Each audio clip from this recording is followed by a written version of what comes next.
vojsko, članovi udruženja, poštovani moji saborci. Pripala mi je čast da kao prvi komandant specijalne brigade govorim o prvom specijalcu srpske vojske. Veoma sam uzbeđen i teško mi je, vi nešto znate o voji, ali čovjek sa 35 godina je napravio čuda, ali izvodio je specijalna dejstva. A o tim dejstvima se malo zna, jer uslov za bilo koje specijalno dejstvo je tajnost priprema, izvođenja i završetka specijalnog dejstva.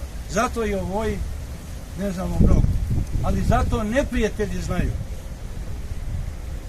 To je jedini srpski oficir čija je vlada tražila da se on uhapsi. Jer ti Austro-Ugari su znali šta im je Voja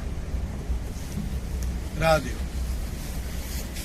Dozvolite mi da sa ove distance istorijske posmatram Voju kao specijalca. Razlika je 100 godina, ali ima nekoliko stvari koje je Voja uradio i koji su sa punom odgovornošću, tvrdim, temelji današnjih specijalnih snaga i vojske i MUP-a. Pa pođimo redom. Pristup obuci. Ono što je Voja prije 100 godina uradio, to mi sada radimo. Formirao je centre za obuku u Paraćinu, u Ćupriji, u Vranju i u Beogradu. Ta obuka izabranih mladića bila je surova. Neki su ga i optuživali za to. Ali gledano šta taj borac treba da uradi u izvođenju specijalnih dejstava, sasvim se slažemo sa principima obučenosti, surovosti. Ali Voja ništa nije tražio od svojih dobrovoljaca to što on nije znao i što nije umeo. On je uvijek znao da to pokaže i da prikaže. U nekoliko akcija koje je lično on izvodio, nije komandao naprijed, već je vikao i komandao za mnom. Otuda ta veličina određenosti prema obuci. Takva obuka je danas temelj specijalnih snaga u Vojsci Srbije. Znači, biramo ljude, vršimo selekciju. Voja je od 2000 ljudi znao da izabere svega 320.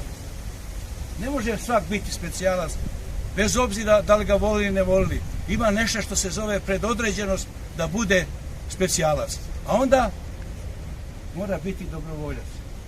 Prijatelji, mi smo ovom srpskom narodu, u ovim građanskim sukobima 1991. godine posenili nešto što je svetinja srpskog naroda. To je dobrovoljac.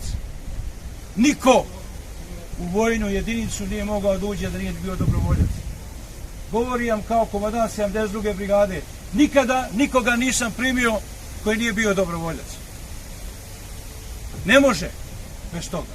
A ta dobrovoljnost se ogleda u shvaćanju svetosavskome slobode srpskog naroda. Znači, Voja je živio za slobodu srpskog naroda, za ujedinjenje, za otadžbinu Srbiju. I hoće da mu zamere zbog nekih drugih stvari za ove stvari. Ovo su veće stvari od svih ostalih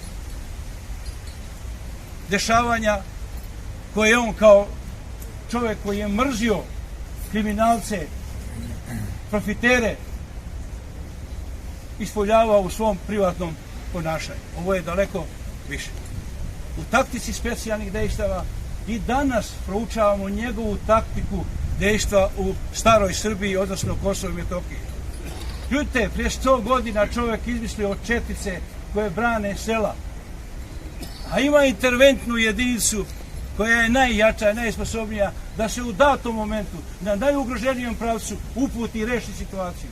To je genijalna ideja. Na tome počivaju i sada specijalne snage i specijalna dejstva, pogotovo u snagama MUP-a koji je prisutan ovdje. Njegov pristup ženama Mi smo danas doživjeli da srpske vojnike optužuju oni kojima je u krvi silovanje. Šta su nam Arnauti, da ne kažem Albanci, Šiptari, radili u staroj Srbiji i Kosovo i Metohiji? Čuda su radili, a najveće je ponižavanje silovanje. A znate koji je odnos Voje? Se zgražavao sa tim. Naredio je da u kući u kojoj se siluje mlada devojka, domaćini, braća, očevi, stričevi, ne pruže otpor, da će lično on te šibati i tući. Šta je s tim teo da kaže? Pa ne može, bre, pored mene neko da mi vređa porodicu, ćeliju srpskoga naroda. I na kraju, ipak treba da shvatimo da mi koji pratimo njegovo delo i proučavamo, svesni smo da moramo mnogo toga uraditi u današnjoj vojsci. Udruženje Prijatelji 72. brigade je pokrenulo veliku inicijativu u vraćanju obuke u srpski narod.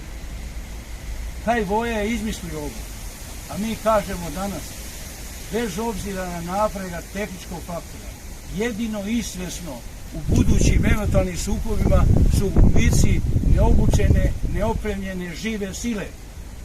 Zato sa ovoga mesta od prvog specijalca srpskog ponovo podlačim i državnom i vojnom rukovodstvu, ljudi bre, vratite obuku Srbinu, da zna pušku, da zna masku, da zna da se kreće. Vremena koja dolaze pred nama nisu da se možemo opustiti.